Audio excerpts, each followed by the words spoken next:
زمانے بھر کا یہ دستور ہے کہ لوگ تحفوں کی قدر کرتے ہیں.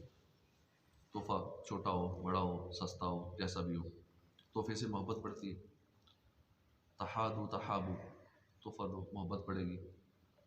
تو ہمیں تحفے دیتے رہنا چاہیے، چاہے کوئی سستی چیز ہو مہنگی چیز ہو جیسی بھی ہو. تحفہ تحفہ ہوتا ہے، اس کی قیمت نہیں دیکھنی چاہیے تحفے کی.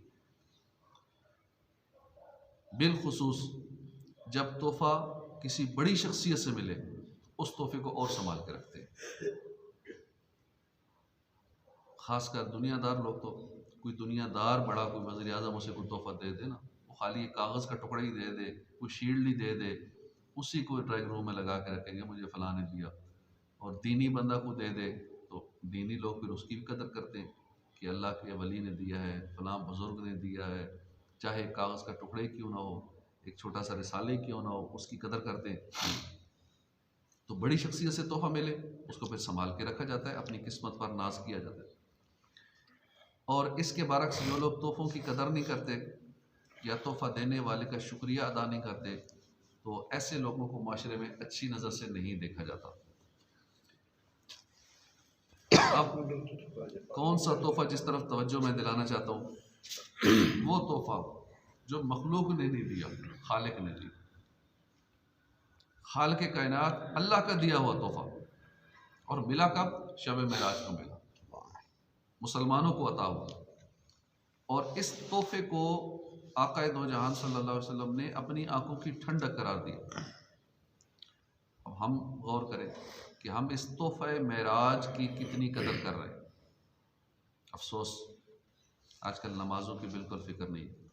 یہ تحفہ نماز کا ہے، اللہ نے دیا، معراج کی رات دیا، اپنے محبوب کے ذریعے دیا، کس کو؟ ہمیں دیا، ہمارے لیے تحفہ ہے. ہمیں اس تحفے کی قدر نہیں. نمازیں نہیں پڑھی جاتی. دنیا میں کتنے مسلمان ہیں اکثریت نماز نہیں پڑھتے، کوئی فکر ہی نہیں نمازوں کی، نمازوں سے دور ہے. اور جو نماز پڑھتے ہیں ان میں بھی ایک تعداد ایسی ہے جو کبھی پڑھ لی کبھی نہیں پڑھی، 2 پڑھ لی 3 پڑھ لی 4 پڑھ لی، 5 پوری نہیں پڑھتے. جو 5 پوری پڑھتے ہیں ان میں بھی ایک تعداد ہے جماعت چھوڑ دیں گے، الگ جماعت واجب ہے. مسجد میں جماعت با جماعت نماز ادا نہیں کرتے. کاش ہمیں اس تحفہ معراج کی قدر نصیب ہو جائے. معراج کے دولہ صلی اللہ علیہ وسلم معراج کی رات ایسے لوگوں کے پاس تشریف لے گئے جن کے سر پتھر سے کچلے جا رہے تھے. جب بھی انہیں کچل لیا جاتا وہ پہلے کی طرح درست ہو جاتے. یہ سلسلہ یوں ہی چلتا رہتا. آپ نے پوچھا اے جبریل یہ کون ہے؟ عرض کی گئی یہ وہ لوگ ہیں جن کے سر نماز پڑھنے سے بوجھل ہو جاتے تھے، یعنی بھاری ہو جاتے تھے، فرض نمازیں چھوڑ دیتے تھے، جن کا دل نہیں کرتا نماز پڑھنے کا. نماز کی بات کرو تو سر بوجھل ہو گیا، سر بھاری ہو گیا، ٹینشن ہو گئی، نماز ان کو بھاری لگتی تھی. اگر سر میں معمولی سی چوٹ لگ جائے بندہ تڑپ جاتا ہے. سر کی چوٹ ویسی بڑی خطرناک ہوتی ہے، کوئی ادھر سیدھا مار دے یا اس کن پٹی پہ مار دے تو بعد میں بندہ بے ہوش بھی ہو جاتا ہے، اتنا شدید درد ہوتا ہے.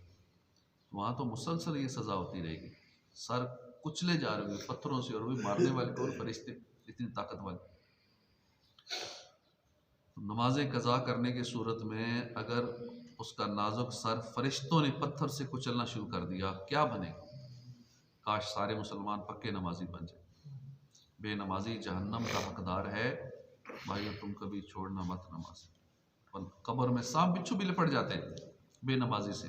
بے نمازی کی قبر میں آگ بھڑکا دی جاتی ہے اور قبر جو ہے اس کا دوزخ کا گڑھا بن جاتا ہے. اللہ ناراض ہو. اللہ پاک نے شب معراج اپنے محبوب کو اپنے دیدار کا شرف عطا فرمایا، اور صرف ایک بار نہیں، ایک سے زیادہ بار دیدار عطا فرمایا. یہاں یہ بات یاد رکھیے کہ دنیا میں جاگتے ہوئے سر کی آنکھوں سے اللہ کو دیکھنا صرف اور صرف ہمارے آقا کی شان ہے. آپ کے علاوہ دنیا میں کسی کو بھی جاگتی آنکھوں سے دیدار نہیں ہو سکتا. البتہ خواب میں اللہ کا دیدار نصیب ہونا ممکن. کئی علماء کو یہ شرف نصیب ہوا بھی ہے. مثلا ہمارے امام اعظم ابو حنیفہ کو خواب میں اللہ کا دیدار نصیب ہوا. امام احمد بن حنبل کو خواب میں 100 مرتبہ اللہ کا دیدار ہوا. دنیا میں بھی خواب کی حالت میں اللہ پاک کو دیکھنا ممکن ہے. ہمیں بھی چاہیے کہ اپنے دل میں اللہ کا دیدار پانے کا شوق بڑھائے. حدیث پاک میں ہے کہ من احب لقاء اللہ احب اللہ لقاءہ. جو اللہ کی ملاقات کو پسند کرتا ہے اللہ بھی اس کی ملاقات کو پسند کرتا ہے. تو ہمیں بھی چاہیے دعا بھی کرتے ہیں یا اللہ اپنا دیدار عطا فرما دے، یا اللہ اپنا اور اپنے حبیب کا دیدار عطا فرما دے. تو اللہ کا دیدار ممکن ہے، اللہ والوں کو ہوتا رہا ہے. جو شخص روزانہ سورہ آل عمران پڑھ کر سویا کرے انشاءاللہ کسی نہ کسی دن خواب میں اللہ کا دیدار نصیب ہو جائے گا. سورہ آل عمران روزانہ پڑھ کے سوئیں، کبھی نہ کبھی دیدار ہو جائے. اور جو شخص 40 شب جمعہ یعنی جمعرات کی جمعے اور جمعرات کی درمیانی رات سورہ طٰہٰ پڑھے انشاءاللہ خواب میں اللہ کا دیدار ہو. 40 جمعے کی رات. شعبان شریف تشریف لانے والا بڑی برکتوں والا مہینہ ہے.